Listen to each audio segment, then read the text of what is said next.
is very environment friendly. Look at Freon-404, the GWP or global warming potential is very high.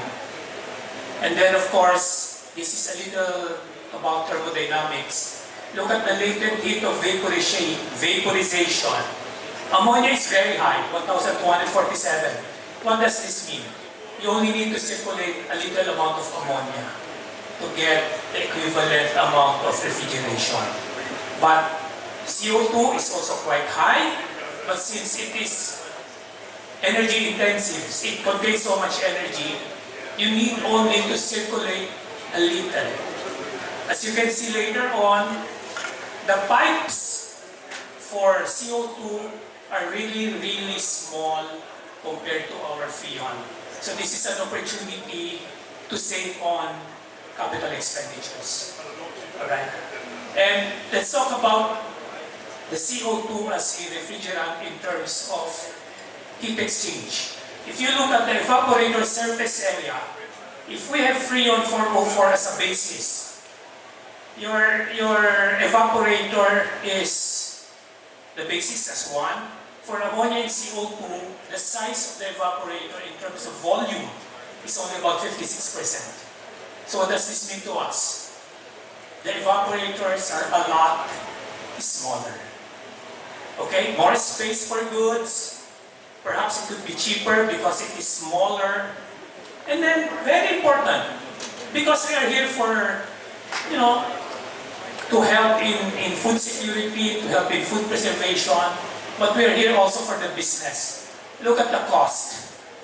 The cost of a Freon 404A is about 590 pesos per kilo. Ammonia is about 325 pesos per kilo. But for CO2, it's 42.29 pesos. So look at that, no? Most of us have leaky systems.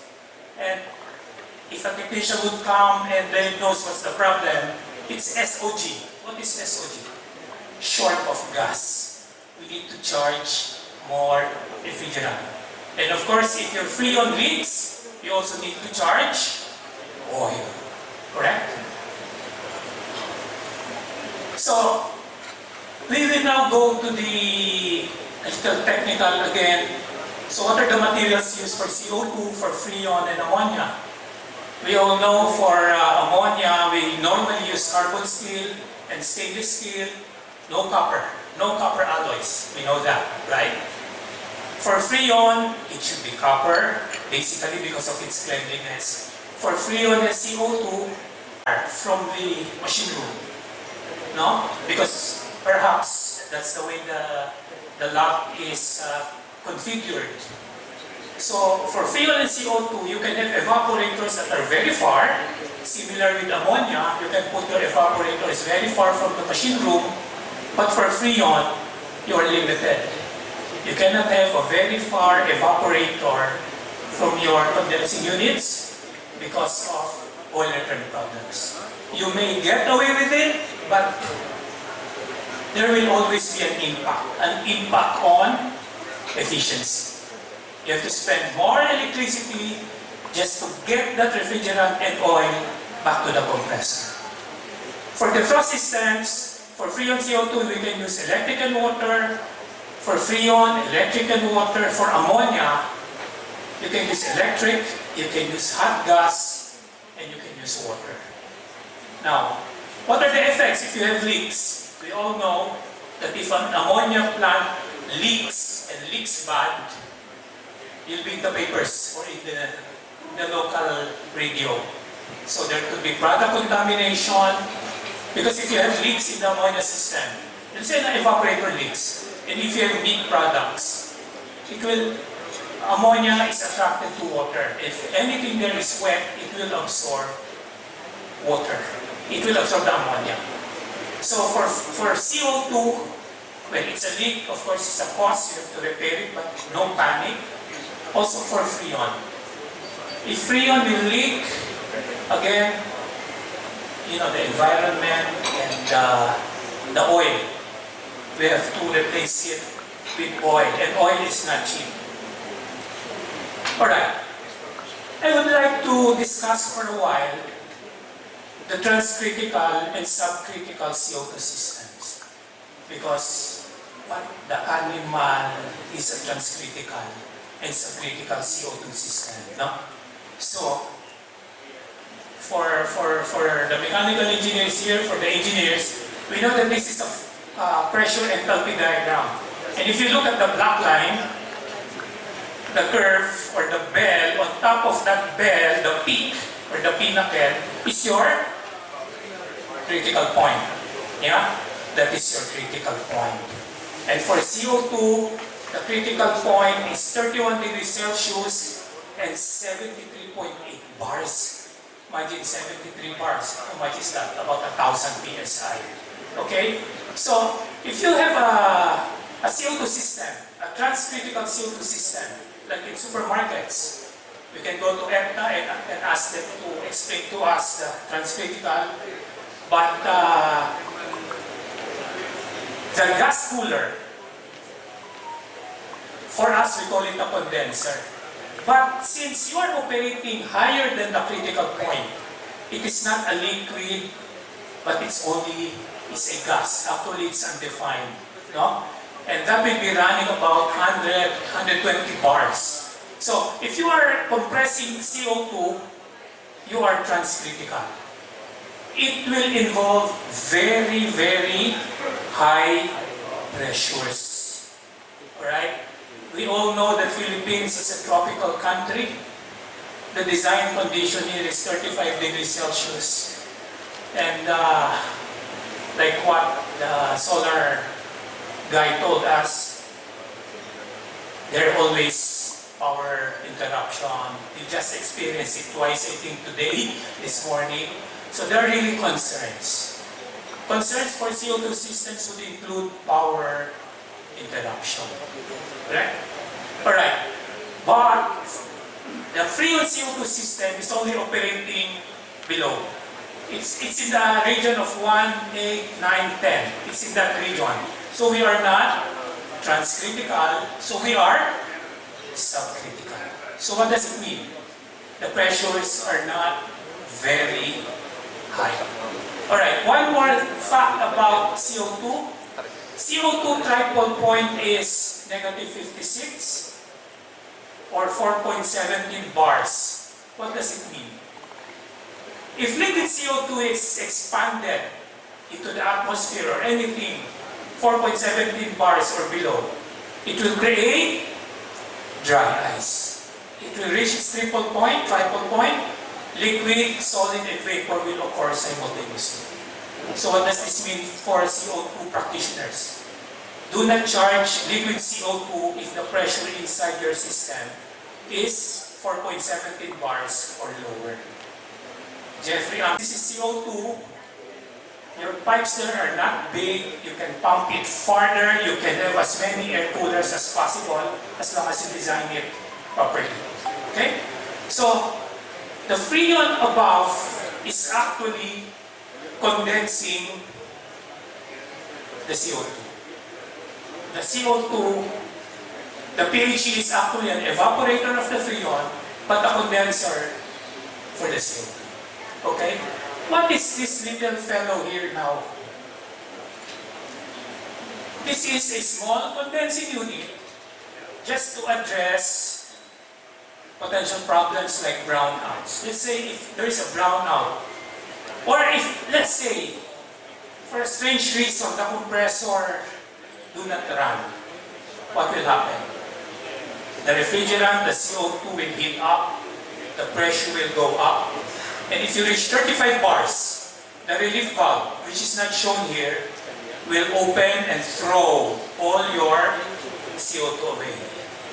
What does that mean? Catastrophic. How can you run the cold storage?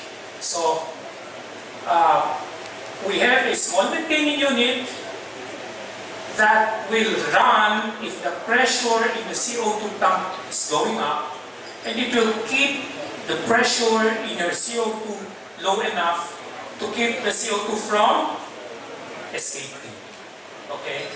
So, practically or basically, this is the Freon CO2 diagram that Arkref is presenting or supplying. So this is just a summary. So Freon is the main refrigerant and CO2 is a secondary refrigerant with phase change, employing a PHE. By the way, the plate heat exchanger is fully brazed. The mixing or leaking is practically eliminated. Freon is kept in the machine room. The Freon, which is in the machine room, doesn't have much charge because it's limited within the room. So, of course, this is still Freon. The GWP is high, but since this is contained in a small room, the volume is low and not many areas where it can leak. Okay? Freon is kept in the machine room. CO2 is distributed throughout the plant by pump, recirculation, or liquid overflow. Ammonia people will swear that ammonia liquid overfeed is a way to go for supplying air coolers that are far, making sure that they don't starve. Okay? Now, a small condensing unit powered by a backup generator, a small backup generator, assures no release of CO2 during prolonged power interruption. Okay? The compressors have extra capacities, the Freon side, but if there's a problem with the PLC or there's a problem with anything, controls, we will always have a backup unit, a small condensing unit, perhaps 3 horsepower. Where are these existing Freon-CO2 plants located? All of these are in Gentech, owned by Gentech. We have Gentech Davao with 5,000 pallets operating since 2023. We have Gentech Calamba, 2,600 pallets since 2021, almost 4 years. So we have a lot of experience already. Bacolod, comprising of 2,431 pallets, operational since 2023. Gentech Pampanga, 2,600 pallets, also 2023. Look at all of the new projects of Gentech. They are practically Freon-CO2. There must be something about Freon-CO2. Okay, and there are still more ongoing projects of Arkref. Gentech Cabayan de Oro, Gentech Freon, glycol conversion, Gentech La Union. For 2024-25, we have Cold Lake Bacolod, Gentech Liloan Cebu. We have Gentech Opol, Cabayan de Oro, 5,000 pallet positions, Freon-CO2. So many units, so many projects in the pipeline. Alright, indicative power, just to show you some numbers. Gentech Davao, which was built last 2023, it has 5,000 pallet positions operating at negative 20 degrees Celsius. I think it is containing meat, correct? The design is 3 units. You can see the compressors there of 75 horsepower. But only one normally runs, only one. And it has consumed 14,284 kilowatt hours. This is for the month of May 2024. At a cost of 8.48. This is in Davao, by the way. Perhaps the power there is not so expensive. They paid 402,840 pesos. So how much is this per pallet? Where is it? It's gone. Anyway, it will come out as 2 pesos and 70 centavos per pallet position per day. Yeah, that's 5,000 pallet positions. So it's about less than 1 million pesos. Let Arkref help you attain your safety and efficiency targets starting this 2024. Find us at booth number 10 and let's talk. Thank you very much.